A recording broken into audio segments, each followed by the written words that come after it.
位观众朋友您好，欢迎收看《世界面对面》，我是黄宝慧。今天新闻一开始，首先带你一起来关心本周的国际大事。铁锤猛力一敲，5吨重混凝土块直接沉入海中，高达9公尺高，上面还有着菲律宾国旗的黄色浮标，成为中菲两国角力新标志。The Philippine Coast Guard has installed 5 more navigational buoys in critical areas of the West Philippine Sea. 菲国海防队近期表示，针对南沙群岛专属经济区322公里内的5个水域，新增5个导航浮标，分布位置包含帕塔格岛、巴拉格塔斯礁以及最具争议的牛轭礁。2021年，牛轭礁曾有超过200艘中国海上民兵滞留，代替海军侵犯菲律宾主权。Pinapakita natin na ina-assert natin ang ating sovereignty, and at the same time, we are adhering to the international statutes or law na kailangan ipakita natin based on UNCLOS yung ating entitlement ay pinoprotektahan natin. CNN 报道指出，菲方这次大动作在南沙群岛设立主权线，更进一步打算在今年内另设6个浮标，与美方一同拉起抗中防线。We want to send a message not only to China, but also to other claimants that we are here and our presence is marked by this navigational buoys. 菲国强化海上戒备不是没有原因，因为当局13号分别在牛轭礁以及后藤礁再度惊见超过100艘中国船只在菲律宾专属经济区内避风，行径嚣张。We are grappling with both new and traditional threats to our people's security. Nowhere more acutely felt than in the Indo-Pacific region. 面对中国在印太地区的霸道举动，菲律宾对中态度也愈发强硬。中国解放军宜春舰、德阳舰在东海炮声齐发，对台威吓不间断。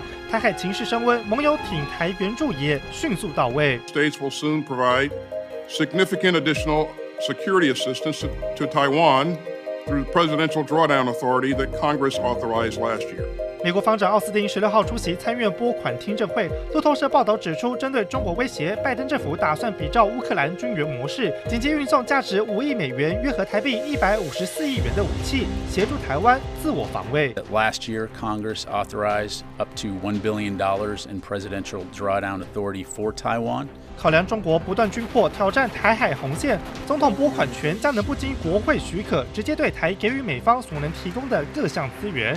这次5亿美元将是总价10亿美元中所获得第一笔费用。我们正告美方，切实恪守一个中国原则和中美3个联合公报规定，将不支持台独的承诺落到实处，企图以美谋独、以武谋独，是死路一条。北京当局对此气到跳脚，要求停止任何美台军事勾连。美国众院外委会却无视威胁，16号无异议通过《台湾国际团结法案》，认为联合国大会第2758号决议并未禁止台湾在联合国拥有发言权，提升台湾国际地位。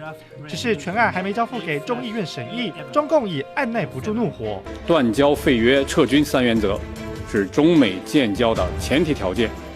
绝对不容开历史倒车。无视中共文攻武吓，美方从军事到外交，接力展现挺台坚定决心。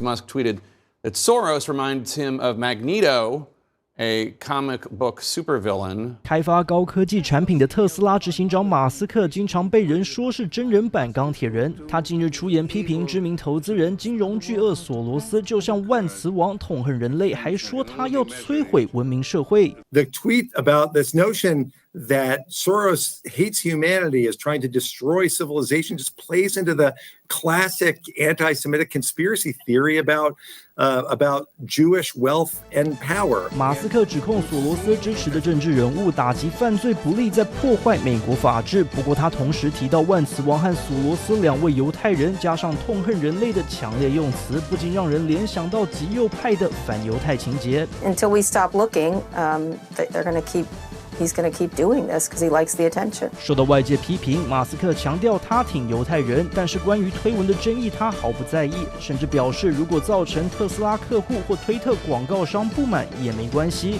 I'll say what I want to say, and if the consequence of that is losing money, so be it. 索罗斯在1990年代成功狙击英镑，一战成名，成立慈善机构开放社会基金会。索罗斯也是极右派人士的攻击对象。正好他旗下的基金管理公司第一季出清特斯拉13万股的股票，和部分买进选择权，投资组合和马斯克划清界限。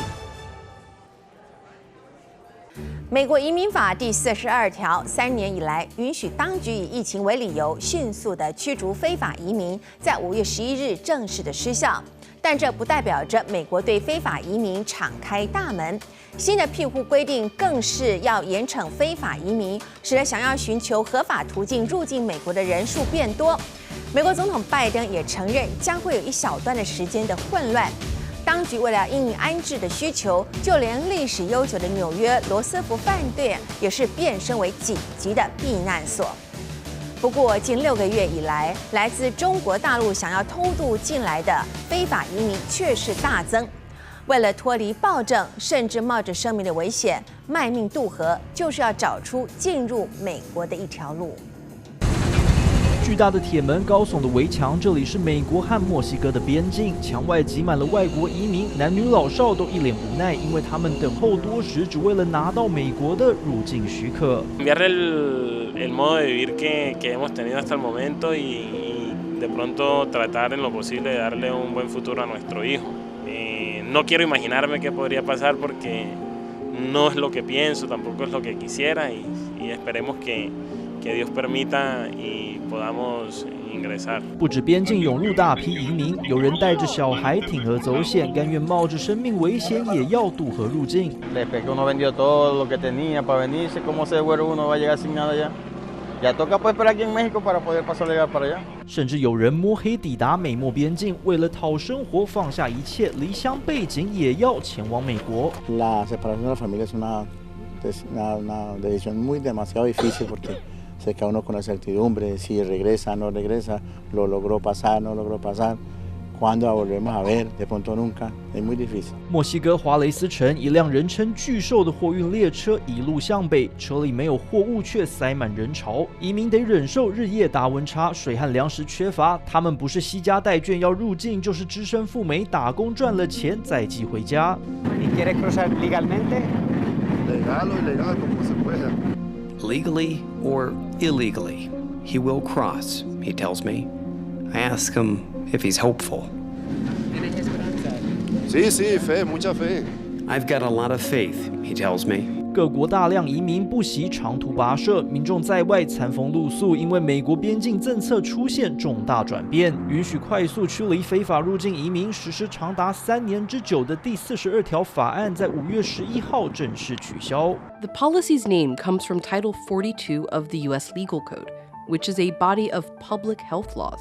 The Trump administration began using it in March 2020 to turn back migrants on grounds that they might bring COVID-19 into the U.S. Under the policy, most migrants were sent back to Mexico after Border Patrol agents recorded their names and fingerprints. 根据美国移民法规定，非法入境美国的外国人可以申请庇护，政府不能直接遣送回国。但是川普时期以防疫的理由推动的第42条，让管制人员可以在10分钟内决定是否要把非法移民送走。It's not just El Paso, of course, facing this surge. One organization in Laredo, Texas, says that it is receiving 250 migrants per day, up from 50 per day 2 weeks ago. In McAllen, Texas, one shelter is getting 400 migrants a day, up from 150 2 weeks ago. And at a Brownsville, Texas shelter, officials say a couple weeks ago, they were seeing between 150 to 300 migrants a day. Now it's 1,000 a day. 第42条实施至今年3月，一共遣返280万人。随着新冠疫情退烧，以防疫关闭边境的理由失效。不过，美国社会担心政策转弯，吸引更多非法移民入境，而且其中竟然还有中国人。I go to Hong Kong from my home Hubei first, and then to Thailand from Hong Kong by plane, and then Turkey from Thailand by plane, and then Ecuador, and up through the South America to America. 美墨边境出现亚洲面孔，中国疫情之后经济萧条，加上签证取得不易，让数百名中国人在社群平台抖音搜寻移民路线，直接用脚润到美国。你是走线过来的吗？是。是啊，你走了多久啊？我走了1个月。中国人俗称的走线，说的是跨越中南美洲热带雨林，通过墨西哥进入美国。不止路途遥远，需要克服地形障碍，还得向当地的毒枭集团缴纳过路费。一位中国女士打算勇渡河川，他们大多上岸之后会寻找美国的执法人员自首投案。美国各大城市接纳移民，多处庇护所的容量已经不堪负荷。纽约市借用公立学校的场地作为移民收容中心，导致当地学生家长举牌抗议。I don't mind giving a helping hand, but when it interferes with the education of our students, yes, I do care. 除了学校之外，纽约市曼哈顿中城的罗斯福饭店在3年前结束营业，如今变身紧急避难所，提供1000个房间用来接纳移民。但是有美国民众不满移民的开销由纳税人买单。We've been involved, and they have aided the process of busing these migrants from tiny little border towns like Del Rio and Eagle Pass up to cities like Chicago, New York, and around the country. Thousands have been bused already. Many thousands more will be bused in the coming days because of the massive influx of illegal migrants coming across the border. 共和党籍的德州州长艾波特派出国民兵守护边境，还批评移民问题多次杠上拜登总统，甚至把移民巴士直接送到华盛顿。但是他口中宣称第42条废除之后恐将暴增的移民人潮却没有出现。In fact, over the past 2 days, the United States Border Patrol has seen an approximately 50% drop in the number of people encountered at our southern border as compared to the numbers earlier this week before Title 42 came to an end midnight on Thursday. 5月11号新制上路之后，官方表示跨境人数不增反减。12号有6300人，13号有4200人。先前的第42条虽然会快速驱离非法移民，但是法律本身属于防疫规定，遣返之后没有罚则，移民可以多次尝试入境。If they cannot request asylum from Border Patrol, they will seek to evade detection and sneak into the country. That's bad for border security. That's bad for the scenes of chaos and disorder that we're seeing. And in effect, if they are caught and sent back to Mexico, the result of that policy will be that people will attempt to recross the border again and again and again, and that's what we saw under Title 42. 现在美国回归移民法第8条，允许移民入境申请庇护，但是审核过程漫长，可能得花上好几年，而且失败之后5年内不得入境，多次入境还可能面临刑事罚则。不过除了修改法律，美国多处收容中心满载，若再不设法改善，未来恐怕出现人道与社会危机。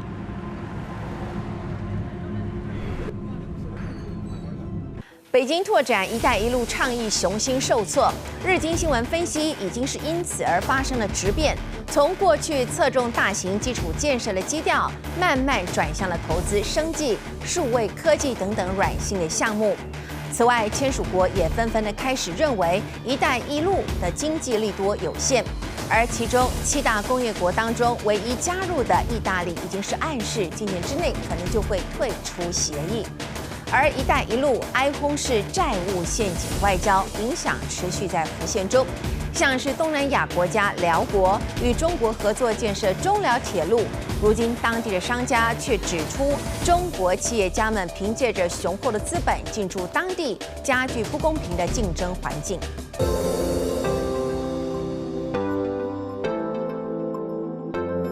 旅客提着大包小包进站，要去搭火车。往后这一班往来中国和辽国的铁路，不止两国民众可以搭乘，国际旅客也能买票乘坐。大家可以看到，车身是红、蓝、白，这其实是老挝国旗的3种颜色。记者从辽国的永贞站上车，体验当地民众口中所谓的网红列车，每天会双向对开各一列，全程途经8个车站，从云南昆明到辽国永贞，只要10小时30分钟就能抵达，不再需要好几天的跋涉。看到这个列车，我觉得特别的亲切。大家看看这个座椅，还有看看这个指示牌、提示牌。还有整个车厢的设施，在听着广播。方向后端车门，请留给上车的旅客。这老挝的动车跟咱们中国的真是亲姐妹啊！称赞中辽铁路亲切感十足，毕竟是中国“一带一路”提出后首条以中方为主投资建设，全线采用中国技术标准，使用中国设备，并且与中国铁路网直接连通的国际铁路，重要性不言而喻。ก็เคยขี่ครั้งแรกขี่ไปลงพะบังมาแล้วก็สะดวกสบายดีกว่าที่เราขี่รถก็ปกติใช้เป็นรถกระบะอย่างเพราะว่ามันต้องได้ขึ้นภูยากทางก็ยากหลายลำบาก辽国旅客也觉得方便，而中辽铁路白天是载人的高速铁路，晚上则化身货运列车，更成为水果运输的又一选项。像是来自泰国的新鲜榴莲，中国的进口价格就因此便宜一半。陆运的话，对于我们商家来讲的话，它那个风险性就比较大。但是铁路运输从泰国到昆明，然后从昆明再分拣出去，发往全国各地，到顾客手里只需要6天的时间。在没有铁路运输以前，我们可能需要半个月。只不过中辽铁路2021年12月开通以后，辽国并未获得预期的经济效益。想要出口货物，还得受到中国严格管制。此外，还发生火车服务不佳、黄牛票猖獗等不少争议。去年辽国通膨以2位数飙涨，而根据辽国官方估计，中辽铁路通车后，有将近7500名中国人移居当地，这让辽国与中国的关系更加紧密。然而，大规模移民加剧当地激烈的商业竞争，导致辽国商家本身收入减少，根本无法与其竞争。偶尔，我会带他们去划船。去画画，去放鱼。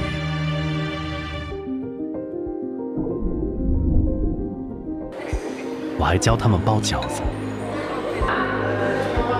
他们也会给我一些回馈，糯米饭。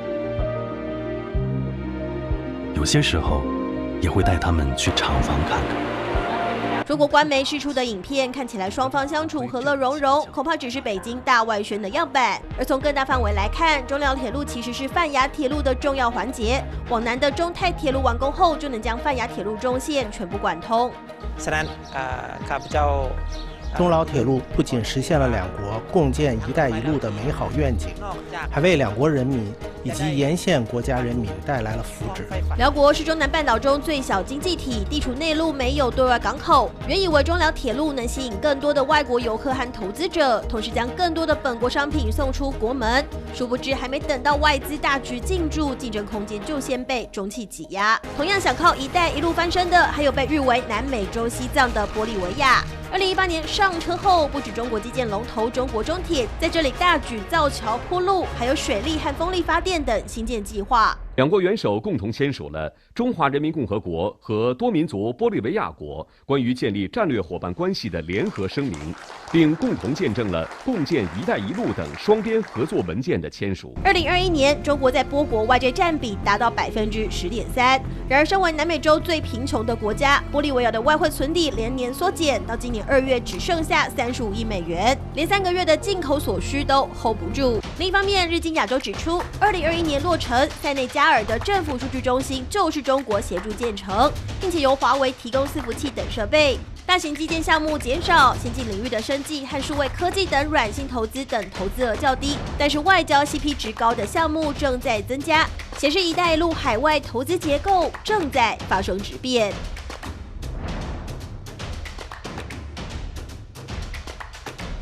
台海开战不只有大规模的军事冲突，经济损失也将是前所未见。美国情报总监分析，台湾最重要的晶片供应如果被切断，那么全世界每年就要赔上至少1兆的美元。有台湾专家进一步的指出，经济损失至少是3兆美元起跳。一旦战争爆发，美中台和全世界都没有赢家。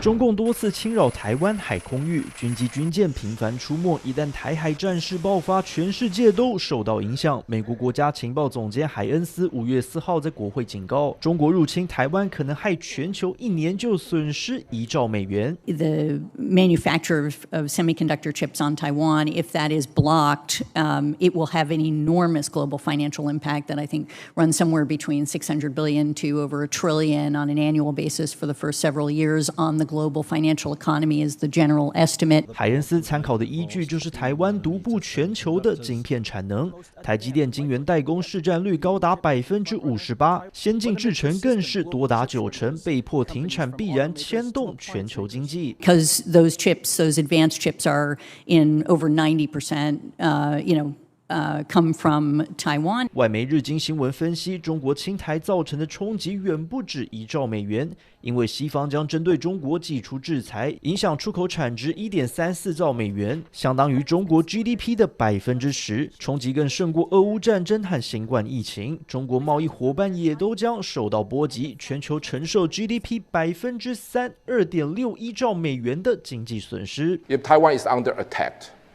the stock market in U.S. gonna vanish maybe like 3 trillion. So how can it be 1 trillion? I don't know who calculated this number, but I really think this number is way too small. 台新金控首席经济学家李振宇参加美国智库论坛时分析，台海战争的经济损失不可能只有1兆美元，至少3兆美元起跳。从晶片、物流、贸易到金融，台湾扮演全球的经济枢纽。一旦战争爆发，没有人可以置身事外。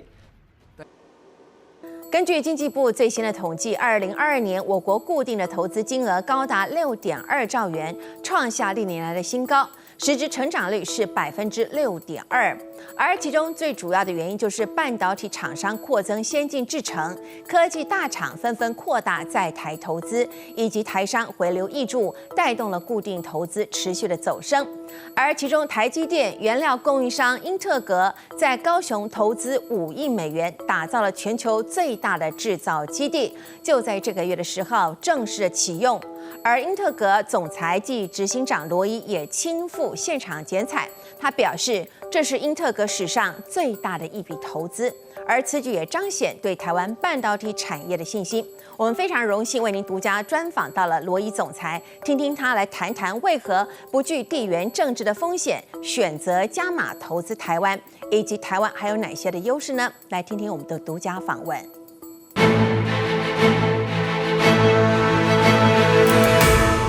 Mr. Law, it's so privileged to have you with us today. And I know that your schedule this time in Taiwan is very intensive. So I would like to start our interview today with a question regarding what brings you and your esteemed firm to Taiwan. Well, thank you, Rebecca, for the time with me today. Well, this week is a very important week, yes. A very momentous week at Entegris.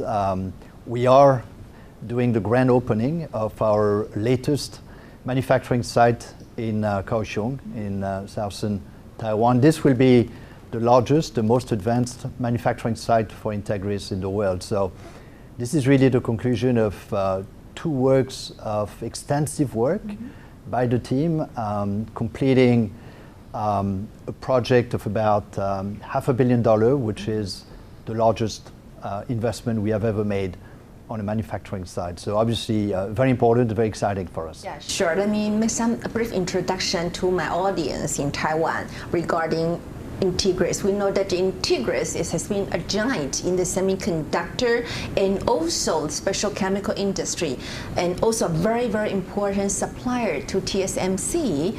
And now Entegris' largest and most advanced global plant is located in Taiwan. So it would be great if the President, Mr. Lloyd, could share with us what advantages do you see in Taiwan? Well, our mission at Entegris is to enable the technology roadmaps of our customers. And to do that, we intensely focus on innovation, the speed of innovation, and we intensely focus on manufacturing excellence. So in Taiwan, we've had, for a long time now, one of our most advanced technology centers, but we needed to expand the manufacturing capacity that we had in Taiwan. So this project is really doing this and will put us in a perfect position to support our customers and their ecosystem here in Taiwan as they continue to advance their technology. And so for us, it was a very logical decision to invest in Taiwan. Taiwan is representing about 25% of the global semiconductor revenues. Wow. Of course, as you well know, In the foundry segment, Taiwan represents 65% market share in the world. So again, it was a very logical decision for us to invest here in Taiwan and to strengthen the relation that we've been building with the major players here on the island. I read from the newspaper many reports that Entegris wanted to invest maybe $500 million in Taiwan to build this plant. And we know that from 2022 to 2025, the global semiconductor industry will enter a wave of expansion for the chip factories. And once these factories are completed and put into production, then the demand for materials will be enormous. And you serve as the chairman of the board of director of SEMI. I recognize that you from your title. So how do you view the development of the future semiconductor market, and what role do you think Taiwan could play on it? Well, the semiconductor industry is a very exciting place to be. It took 40 years for the industry to reach $500 billion in revenue. It will take less than a decade to reach 1 trillion. So in other words, less than 10 years to double in size. And for that, we will need globally a lot more capacity than we have today. So you should expect a lot of investments across a number of different markets to be ready for this surge in demand for semiconductors that we expect as we see greater adoption of new applications like AI, autonomous driving, and many other use cases for semiconductors. So Entegris is obviously a very critical supplier, a very critical partner to the semiconductor industry. We needed to do our piece, and that's one of the major investments we will be doing as a company over the next 10 years to be ready for that surge in demand. Good. Since the Entegris plant in Kaohsiung is the world's largest, and so it is believed that Entegris has also recognized the rapid growth of the semiconductor production process in Asia in the future. So what role does Entegris hope to play in the semiconductor industry supply chain, especially in Asia in the future? And what kind of strengths can it bring to the development of Taiwan's semiconductor industry? So if you think about the semiconductor industry and you think about our customers, our fab customers, what they are trying to do is to advance the performance of their chips.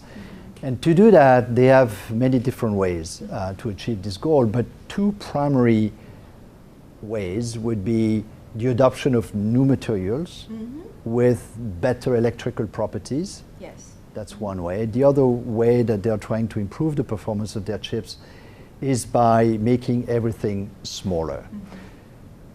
If you think about what we do at Entegris, we have two core capabilities. We are a leader in material science, so we develop those new materials that will be key to the next generation chips performance. And we are the leader in contamination control. In other words, we actually help achieve atomic level purity for all of the materials and chemistries that are used in the semiconductor manufacturing process. So our two core capabilities, material science and materials purity, are going to be increasingly important to the success of the semiconductor technology leaders. And that's what we will contribute here in Taiwan. We will be enabling the continued success, the continued growth of the semiconductor industry here in Taiwan. Yeah, good. Entegris has a global presence and has been operating in Taiwan for the past 30 years. I checked with many reports. Yeah, the value created by the global talent working for Entegris is so very evident. So therefore, may I ask the President, how do you feel about the quality and cooperation of technical talents in Taiwan? And in terms of international competitiveness, which aspects of Taiwan's talents do you think are the most promising? We love the quality of the workforce here in Taiwan. You have some of the best universities, some of the best scientists and engineers when it comes to semiconductor technology. And you know, a lot of people think about investments in terms of buildings, in terms of equipment. I also like to think about investing in people, and that's really what we are doing here in Taiwan. We already have 700 employees here in Taiwan. Wow, that many. I would expect another several hundreds of employees in conjunction with ramping production in Kaohsiung. And again, it's really about capitalizing on this very vibrant, young, energetic workforce that we have here in Taiwan. Okay, good. That's already what's happening here in Taiwan. But there is a very interesting news story that I would like to share with the president and ask about your opinion on. Currently, the South Korean government recently tried to partner with their tech giants such as Samsung or SK Hynix to build the world's largest semiconductor cluster in Yongjin City, Gyeonggi-do, as model after Taiwan's Hsinchu Science Park. So what inspiration do you think the Taiwanese model can offer to the world for the semiconductor industry? And your company has been here, part of this cluster in Taiwan for a very long time now. So what do you think is the most attractive aspect and biggest competitiveness and also advantage for the Taiwanese, talents here? Well, a lot of nations around the world are starting to realize the importance of semiconductors and semiconductor manufacturing. And many nations will try to replicate the model that exists here in Taiwan. But it's going to be hard. If you think about semiconductor manufacturing, it sounds simple. It's about patterning the wafer, depositing materials, you polish them, you etch them, you clean them, and then you repeat the cycle. It sounds simple. It's like golf. You have a ball, you have a stick, you hit the ball, and you try to put it in a hole. That sounds very simple, but I'm not a golfer, and I know how hard it is and how frustrating it is. And I think that a lot of nations will actually find that. I mean, I think that what is happening here in Taiwan is very special. You have a collective effort with a single purpose. And that shared purpose is the result of 30 years of collaboration across an expanded ecosystem. I think that's what Korea is trying to emulate. That's what many other countries will be trying to emulate. I think some may be successful, but I guess many will find it very, very hard to do. Yeah. Now comes to a very crucial question. Okay, we know that semiconductor industry is a high energy, high water consumption, and also very high carbon emission industry. And now today, we know that climate change is, so unpredictable. Now Taiwanese government also places very great emphasis on the environmental sustainability and achieving net zero carbon emissions. So therefore, I would like to know what environmental measures that Entegris has taken for its new plant. So you're right, the semiconductor industry is consuming a lot of energy, water, and other resources, and we have an obligation as an industry to be a responsible operator of our businesses. And at Entegris, we take that responsibility very seriously. We have a very aggressive, a very ambitious series of sustainability objectives that are part of our corporate social responsibility program. And the plant that we're building here in Kaohsiung has been designed to actually operate consistent with those long-term objectives. So for instance, 85% of the water that we will be using daily for production will be recycled. By next year, close to 20%, 16% exactly, of the power used for production will come from solar panels that we have installed on the roof. And by 2030, I would expect that 100% of the energy consumed in Kaohsiung will be coming from renewable energies. So again, there are many different facts I could share with you, but needless to say that Entegris is very committed to have one of the best sustainability agenda in the industry. It is our responsibility. That's a responsibility that we take very seriously, and we're proud of the way we will be running our operations here in Taiwan. Very, very good. My last question today is an extra question. I would like to know your view that recent warfare in Ukraine and Russia brings what challenge or opportunity to Entegris and the whole semiconductor industry. What's your comment on that? Well, the semiconductor industry has been extremely agile. I mean, we are used to dealing with constant change. So I would say that of all of the industries around the world, I think that we are probably one of the industries that have fared the most effectively with the Russia and Ukraine crisis. I think most of us had suppliers that were based in those two countries, but we were able to rapidly identify alternatives and work with our customers to qualify those alternatives. So I would say that we were concerned, but today most of those concerns are in the rearview mirror, and now we can really focus on the future. We can focus on the next phase of growth and learn from all of those lessons, building additional resiliencies in our supply chains. And that's actually something that we took very seriously in the context of Kaohsiung as well. We are actively qualifying local suppliers for our specialty gases and for most of the chemicals that we will be using here in Kaohsiung, so that we can provide not just local capacity for our Taiwanese customers, but we can also rely on a local cluster of suppliers. Good. I hear your point. Your keyword is working with your customers. Indeed. Very good. Thank you, Mr. Loy, for your time and precious opinion and views. And we'd like to see Entegris grows bigger and bigger and brings prosperity to Taiwan. Thank you very much. Thank you, Rebecca.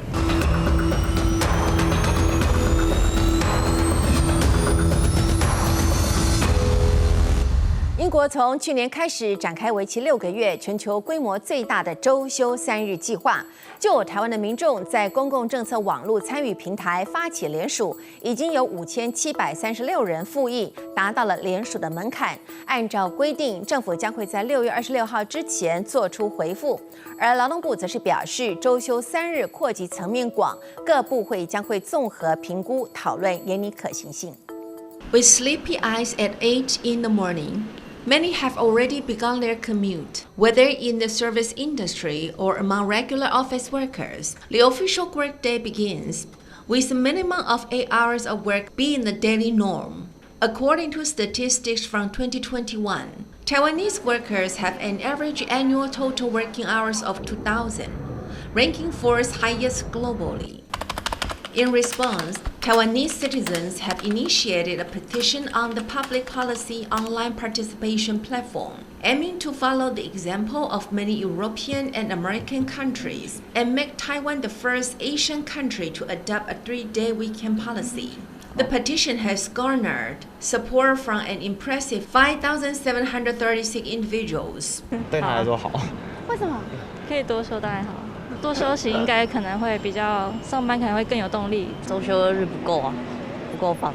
Switching to a 3-day weekend is definitely a thumbs up. It allows the gloomy Monday to be pushed further back. However, considering the significant differences between Taiwan's working environment and many countries in Europe and America, domestic business owners also believe that if such a change is to be implemented, it will have a tremendous impact, particularly on the service and manufacturing industries. Flex time arrangements may also need to be reactivated. 现在很多人周休2日都找不到人服务了，那个周休3日以后怎么样的配套措施？那亚洲是还没有任何国家有周休3日这方面的政策推广。那我们会据实的把全世界发展的趋势，向提案的我们的公民来报告。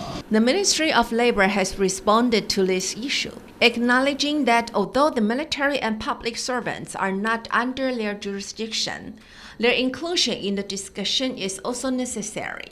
Furthermore, if teachers are to have a 3-day weekend, the consideration of students also becomes important, involving the Ministry of Education. Due to the significant impact and various aspects involved, including different industries and regional differences, comprehensive evaluations by government departments are required. A clear and explicit explanation will be provided before June 26 to address these matters.